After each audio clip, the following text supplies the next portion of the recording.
रंगपंचमी निमित्त दरवर्षी नाशिक शहरातील जुने नाशिक पंचवटी परिसरात पारंपरिक रहाड उत्सव होत असतो।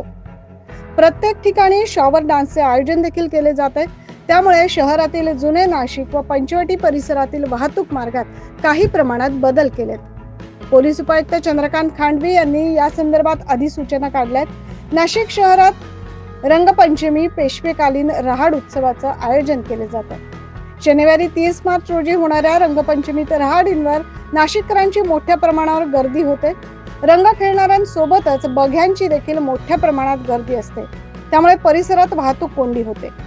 या अनुषंगाने होणारी वाहतूक कोंडी टाळण्यासाठी परिसरातील प्रमुख वाहतूक मार्गांमध्ये बदल करण्यात आले। त्यानुसार काही मार्ग वाहतुकीसाठी बंद केले तर पर्यायी मार्ग उपलब्ध करून दिले। शनिवारी सकाळी 6 ते सायंकाळी 6 वाजेपर्यंत हा बदल राहणार आहे। पाहूया नेमका वाहतूक मार्ग कसा असणार आहे।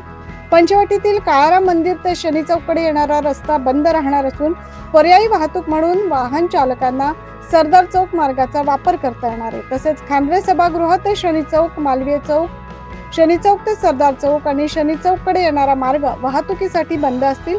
त्यांना पर्यायी मार्ग म्हणून रामकुंड, मालेगाव स्टँड, ढिकले वाचनालय मार्ग हे असणार आहे। वाहन चालकांनी पर्यायी मार्गाचा वापर करावा असे आवाहन नाशिक पोलिसांनी केले। Bureau report 9 news Maharashtra.